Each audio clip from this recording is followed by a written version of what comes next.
അയ്യേ അഴുക്കച്ചക്കൻ തന്തേക്കാൽ മോശം. സിനിമയോടായിരുന്നു എന്റെ പ്രണയം. ഞങ്ങളെല്ലാ സമയവും ഭയങ്കര ജോളിയാണ് ഇക്കക്ക് ഇതിന്റെ സീരിയസ്നെസ് അറിയാൻ പാടില്ലാട്ടോ. റെമ്യൂണറേഷൻ കൂടിയിട്ടുണ്ട്. അന്ന് ചോദിച്ച പൈസ അല്ലേ ഇപ്പൊ ചോദിക്കുന്നത്. വേറെ വ്യത്യാസമൊന്നും എനിക്ക് തോന്നല്ല. അഭിനയൊക്കെ അതൊക്കെ തന്നെയുണ്ട്.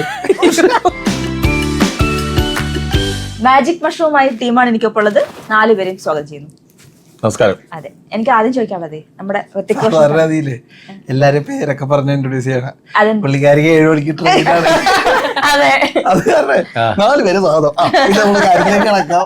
ഇതിനേക്കാളും നല്ല പേര് പറയില്ലായിരുന്നു. ഇപ്പൊ ഇത്രയും ടൈം പോയിട്ടോ.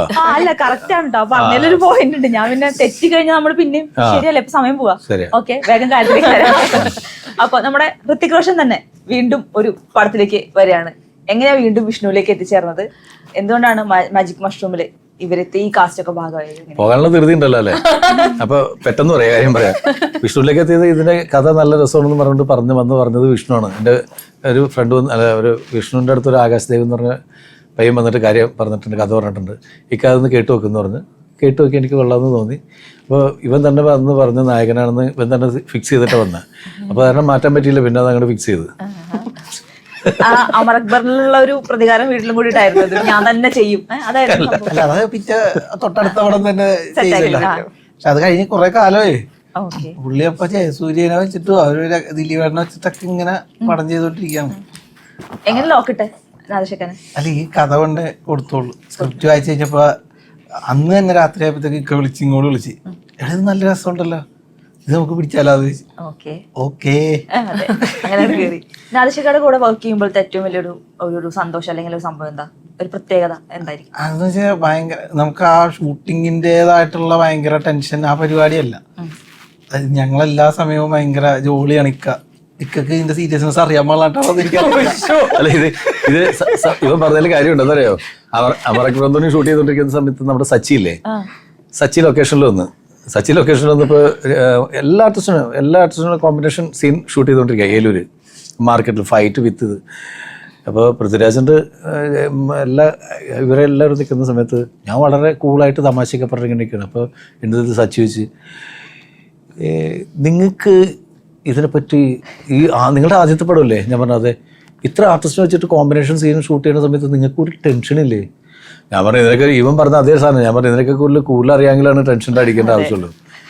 നമുക്ക് വഴക്ക് കൊടുത്ത് വെച്ച് കാണാം എന്ന് പറയുന്ന ലൈനിൽ പോകുന്നതാണ്. ഈ അക്ഷയുടെ ഡാൻസ് കണ്ടു, എന്ത് ഡാൻസ് ആണ്!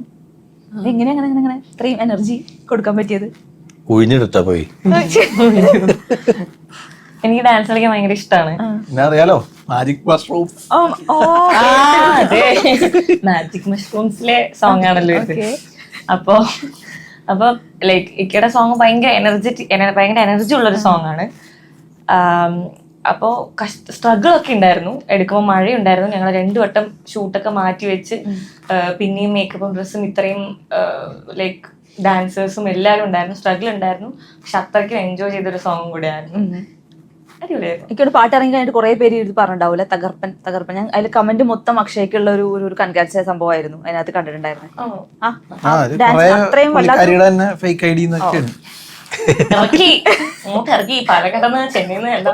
ഇറക്കിയിട്ടുണ്ട്. പൂജലിക്ക് വരാം. എനിക്ക് തോന്നുന്നു ഒരു മുഴുനീള ഒരു ഹാസ്യചിത്രം വീണ്ടും വരുന്നതാണ്. എങ്ങനെ ഉണ്ടായിരുന്നു ഒരു ടീമിനൊപ്പം ഒരു സംഭവം?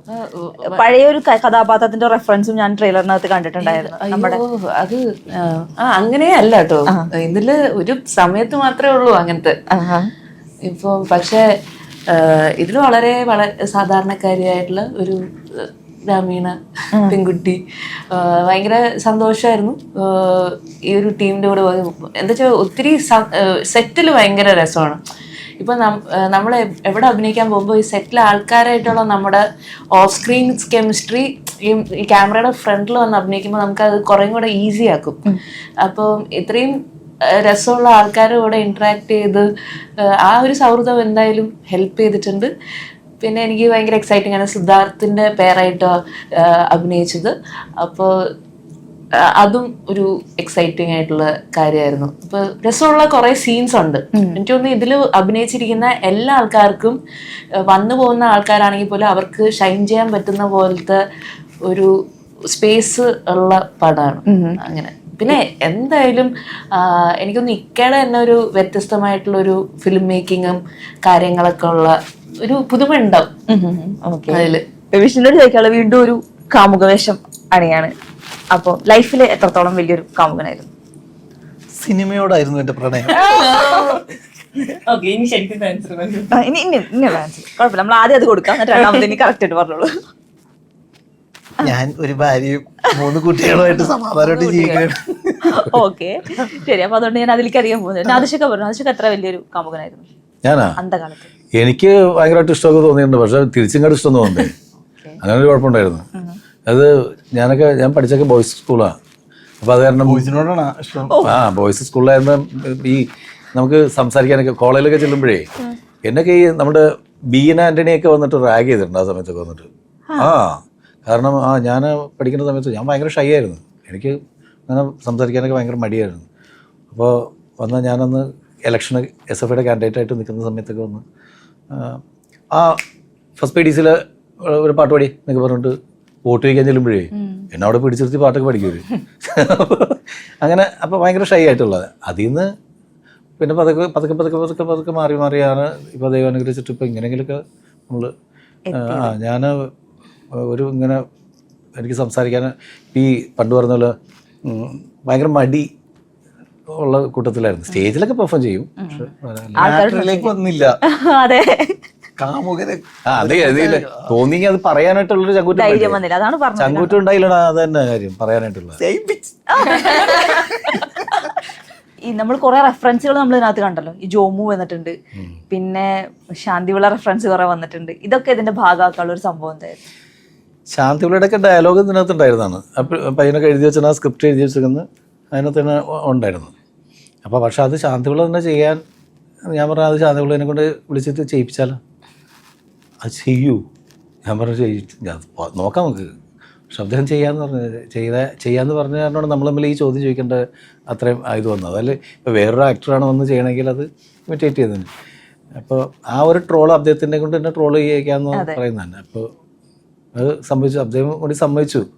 അപ്പോൾ അത് മാത്രമല്ലാണ്ട് കുറെ ഇൻസ്റ്റാഗ്രാമിലൂടെ നമുക്ക് ഭയങ്കരമായിട്ട് പരിചിതമായ കുറെ ട്രോളുകളും അല്ലെങ്കിൽ ആ ഒരു ഇതും വന്നിട്ടുണ്ടല്ലോ. ഇല്ല, ഇതിൻ്റെ കോമഡി എന്ന് വെച്ചാൽ ശാന്തിവിള ചേട്ടൻ അവിടെ വന്നിട്ട് ഈ ഡയലോഗ് പറയാൻ വേണ്ടിയിട്ട് നിന്ന സമയത്ത് എന്താണ്, അയ്യേ അഴുക്കച്ചക്കൻ തന്തേക്കാൽ മോശം, ഈ സാധനം പറഞ്ഞു വെച്ചേക്കണ മോഡുലേഷൻ ഉണ്ടല്ലോ അതിലല്ല ടേക്കിൽ പറയുന്നത്. അപ്പോൾ ഞാൻ പറഞ്ഞു ചേട്ടാ ആ വീഡിയോയിൽ അന്ന് പറഞ്ഞ അതേ സാധനം കിട്ടും.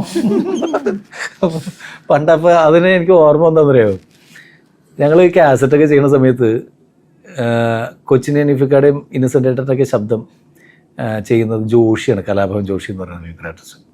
ആദ്യം ദിലീപായിരുന്നു ഇന്നസെൻ്റ് ഏട്ടൻ്റെ ജയിച്ചേട്ടൻ്റെയൊക്കെ, അത് കഴിഞ്ഞ് ദിലീപ് തിരക്കായതിനു ശേഷം ജോഷിയായി. അപ്പോൾ അങ്ങനെ ഒറിജിനൽ കൊച്ചിൻ നിഫിക്ക സ്റ്റുഡിയോയിൽ ദിവസം കാസറ്റ് ചെയ്യാൻ വേണ്ടി വരുന്നു. അനിഫിക്ക സ്റ്റുഡിയോയിൽ ഇങ്ങനെ ഇരിക്കുകയാണ്, ബൂത്തിൽ കയറിയിരിക്കുക. അപ്പോൾ ഈ റെക്കോർഡിസ്റ്റ് പെട്ടെന്ന് വേറൊരു റെക്കോർഡിങ് അസിസ്റ്റൻ്റ് ഇരിക്കുകയായിരുന്നു. ഇരുന്ന് റെക്കോർഡിസ്റ്റ് വൈകിയ വന്ന് റെക്കോർഡിസ്റ്റ് കയറി ബൂത്തിൽ. പുള്ളി കണ്ടിട്ടില്ല അനീഫിക്കാനെ. അങ്ങനെ അനീഫിക്കയുടെ ഡയലോഗ് പറയുക റെക്കോർഡിസ്റ്റ്. അത് ആരുടെ ശബ്ദമാണ്? പുള്ളി അനീഫ്, കൊച്ചിൻ അനീഫയുടെ. ആ കൊച്ചിൻ അനീഫയുടെ ശബ്ദം അത് ഓക്കെ അല്ല, സൗണ്ട് ഓക്കെ അല്ല. അപ്പോഴേക്കും അത് ആ ടോൺ ശരിയായിട്ടില്ല. അപ്പോഴേക്കും അനീഫിക്ക വീണ്ടും ഡയലോഗ് പറഞ്ഞു. അപ്പോൾ അങ്ങനെയല്ല. അങ്ങനെ അവസാനം ജോഷി അവിടെ ഉണ്ട്. ജോഷി അപ്പോൾ അനീഫിക്ക അവിടെ ജോഷി ഒന്ന് കാണിച്ചു തന്നാലും അനീഫിക്ക. അപ്പോഴേക്കും അസനെ എങ്ങനെയുണ്ട് അസനെ? ആ ടോൺ അതാണ് കറക്റ്റ്. അപ്പം അനീഫിക്ക പറഞ്ഞു ഹലോ ഞാൻ ഒറിജിനൽ കൊച്ചിൻ അനീഫ എന്ന് പറഞ്ഞ പോലെ അനീഫിക്ക എന്നിട്ട് ജോഷി ഇമിറ്റേറ്റ് ചെയ്ത് കാണിച്ചു കൊടുത്തു അനീഫിക്ക എങ്ങനെ പറയണമെന്ന്. ആശാനെ എന്ന് പറയുമ്പോ എടാ ഒന്നുകൂടി പറഞ്ഞത് ആശാനെ. അങ്ങനെയാണ് അനീഫിക്ക കാസറ്റ് ചെയ്തത്. അതൊരു സംഭവം. നാശൊക്കെ ആ ഒരു കാലത്ത് നമ്മളിപ്പോ ഇതൊരു 90s ആ ഒരു ടൈം ഒക്കെ അല്ലേ, അല്ലെങ്കിൽ അതിന് മുമ്പത്തെ ഒരു കാലഘട്ടമാണല്ലോ. അപ്പൊ ആ സൗഹൃദങ്ങൾ ഇപ്പോഴും ഉള്ള ഇപ്പൊ ദിലീപണ്ണൊക്കെ ആയിട്ടുള്ള സൗഹൃദങ്ങളൊക്കെ ഇപ്പോഴും ഉണ്ട്. പക്ഷെ നാശൊക്കെ ഏറ്റവും അധികം മിസ് ചെയ്യുന്ന സംഭവം എന്തായിരിക്കും? എന്തിന് ഇന്ന് മിസ് ചെയ്യുന്ന ആ സമയത്തുണ്ടായിരുന്ന എൻ്റെ കുറേ സുഹൃത്തുക്കളുണ്ട്. അബി, പിന്നെ കലാപമണി, ഷിയാസ്, അവരൊക്കെ ഞങ്ങൾ ഒരുമിച്ചുള്ള കാസറ്റ് ചെയ്തു. കലാപമണി നാടൻ പാട്ട് പാടുന്നത് നമ്മുടെ കാസറ്റിലാണ് മാവേലി കുമ്പത്തിൽ. അബിയും ഞാനും കൂടി നാദർഷ അബി ദിലീപ് എന്ന് പറഞ്ഞിട്ടാണ് നാദ് എന്ന് പറഞ്ഞിട്ട് കമ്പനി തുടങ്ങാൻ പോയത്. എന്നിട്ട് ഇടയ്ക്ക് വെച്ചിട്ട് അബി എന്നെ പറഞ്ഞ എടാ ഞാൻ അതിനകത്ത് ഇൻവെസ്റ്റ് ചെയ്യുന്നില്ല, ഞാൻ മാറിയാണ് എന്ന് പറഞ്ഞിട്ട് അങ്ങനെയാണ് നാദർഷാൻ ദിലീപായി ആ കമ്പനി. അങ്ങനെ ഞങ്ങൾ തമ്മിലുള്ള സൗഹൃദം. ഷിയാസാണ് എൻ്റെ എല്ലാ പാട്ടുകളിലും ഏറ്റവും കോമഡി സംഭവങ്ങൾ ചെയ്തുകൊണ്ടിരുന്നത്. അങ്ങനെ ആ സുഹൃത്തുക്കളങ്ങനെ പോകുമ്പോൾ നമുക്ക് അതിന് വലിയ മിസ്സിങ് ആണ് അപ്പുറത്തേക്ക്. ഇപ്പൊ നമ്മൾ ഇതിലേക്ക് വരികയാണെന്നുണ്ടെങ്കിൽ ഇപ്പം വിഷ്ണുവിനെ വീണ്ടും ഒരു കുറച്ച് വർഷങ്ങൾക്ക് ശേഷമാണല്ലോ അഭിനയിപ്പിക്കുന്നുണ്ടായിരുന്നത്. അന്ന് കണ്ട വിഷ്ണു ഇന്ന് കണ്ട വിഷ്ണു നമ്മൾ എന്തെങ്കിലും വ്യത്യാസം ഉണ്ടോ? അല്ലെങ്കിൽ വിഷ്ണുവിന്റെ അപ്രോച്ചിൽ എന്തെങ്കിലും മാറ്റം വന്നിട്ടുണ്ടോ? സ്വഭാവത്തിലാ എല്ലാത്തിലും റെമ്യൂണറേഷൻ കൂടിയിട്ടുണ്ട്. അന്ന് ചോദിച്ച പൈസ അല്ലേ ഇപ്പൊ ചോദിക്കുന്നത്. കുറച്ച് കാശ് വലിയ പോയിന്റാണ്. എന്നോട് ക്ഷമിക്കാം. വേറെ വ്യത്യാസമൊന്നും എനിക്ക് തോന്നല്ല. അഭിനയൊക്കെ അതൊക്കെ തന്നെയുണ്ട്.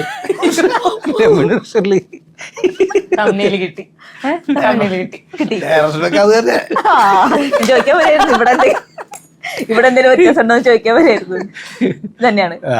ഓക്കെ ശരി. അല്ല, ഇതേ വൈബായിരുന്നു മുമ്പും ഇപ്പോഴും ആ വൈബ്.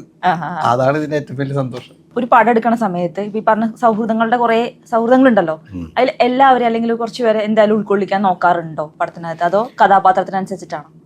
അങ്ങനല്ല, എനിക്ക് സൗഹൃദങ്ങൾ കൂടുതലാണ്. ഒരുപാട് ഫ്രണ്ട്സ് ഉണ്ട്. ഇപ്പം ഞാൻ പറയട്ടെ, ഞാൻ എവിടെയെങ്കിലും എനിക്ക് ഏറ്റവും കൂടുതൽ യാത്ര പോകാൻ ഇഷ്ടമുള്ളതാണ്. അത്യാവശ്യം രാജ്യങ്ങളൊക്കെ കറങ്ങിയിട്ടുണ്ട്. ഞാൻ യാത്ര പോകുമ്പോൾ എല്ലാവരും ഈ പ്രത്യേകിച്ച് മ്യൂസിക് ഫീൽഡായിട്ട് ബന്ധമുള്ളവർ പാട്ട് വെച്ചിട്ട് പോകുള്ളൂ. ഞാൻ എൻ്റെ വണ്ടിയിൽ പാട്ട് വെക്കും. ഞാൻ എൻ്റെ ഫ്രണ്ട്സിനെ കയറ്റിയിട്ടേ പോകുള്ളൂ. ഞാൻ എവിടെയെങ്കിലും എൻ്റെ വീട്ടിൽ നിന്ന് ആലുവ വരെ പോകണമെങ്കിൽ 2 ഫ്രണ്ട്സ് ആരെങ്കിലും കയറിയിരിക്കും. വർത്തനൊക്കെ പറഞ്ഞ് അങ്ങനെ പോകാൻ അങ്ങനെ ആഗ്രഹിക്കുന്നതല്ല. ബൈ റോഡാണ് ഏറ്റവും ഇഷ്ടം. ഫ്ലൈറ്റ് പോകുന്നതിനേക്കാൾ ബാംഗ്ലൂരും ഒക്കെ പോകണേ. ഞങ്ങൾ ഇവിടുന്ന് ഹൈദരാബാദ് വരെയൊക്കെ ഫ്രണ്ട്സുമായിട്ട് ബൈ റോഡ് പോകും. അങ്ങനെ ബൈ റോഡ് പോകാൻ ഭയങ്കര ഇഷ്ടമുള്ള ആളാണ്. അപ്പോൾ അത് കാരണം ഈ സിനിമയിൽ വരുമ്പോൾ അങ്ങനെ ആ ഒരു സൗഹൃദത്തിൻ്റെ പേരിൽ നാദർഷ ഡയറക്റ്റ് ചെയ്യുന്നു എന്ന് പറയുമ്പോൾ എനിക്ക് എന്താണെങ്കിലും ഒരു വേഷം ഉണ്ടാവുമെന്ന് പ്രതീക്ഷിക്കുന്ന കുറേ ആൾക്കാരുണ്ട്. അപ്പോൾ അവരൊക്കെ മാക്സിമം ഉൾക്കൊള്ളിക്കാനായിട്ട് മുമ്പൊക്കെ ശ്രമിച്ചിട്ടുണ്ട്. ഇപ്പോൾ എന്ന് വെച്ചിട്ടുണ്ടെങ്കിൽ അതൊരു അവസാനം ഒരു ബാധ്യതയായി തുടങ്ങി. മറ്റേ ഓഡിയൻസിൻ്റെ മുമ്പിൽ നാദർഷയുടെ പടത്തിൽ നാദർഷയുടെ ഒരു ക്ലാസ് റൂം വിട്ട് 1ാം ക്ലാസ്സിൽ നിന്ന് 2ാം ക്ലാസ്സിലേക്ക് കഴിക്കും പോലെയാണ് ഒരേ സ്റ്റുഡൻസ് തന്നെയാണ് പോകണമെന്നുള്ളൊരു ഇത് വരുന്നത്. അപ്പോൾ ഒന്ന് മാറ്റി പിടിച്ചു. ഇപ്പോൾ എല്ലാ പ്രിയപ്പെട്ടവരും ഞങ്ങളുടെ ഈ സിനിമ തിയേറ്ററിൽ വന്ന് കാണുക. സത്യസന്ധമായിട്ടുള്ള അഭിപ്രായങ്ങൾ നിങ്ങളുടെ ഫ്രണ്ട്സിൻ്റെ അടുത്ത് ഷെയർ ചെയ്യുക. ഫാമിലിയായിട്ട് വരിക. ധൈര്യമായിട്ട് ഒറ്റ ഗ്യാരണ്ടി, ഫാമിലിയായിട്ട് വന്നു കഴിഞ്ഞിട്ടുണ്ടെങ്കിൽ നിങ്ങളെ ഒരിക്കലും നിരാശപ്പെടുത്താത്ത ഒരു സിനിമയായിരിക്കും. ഞങ്ങളിൽ നിന്ന് പ്രതീക്ഷിക്കുന്ന ഒരു സിനിമയായിരിക്കും.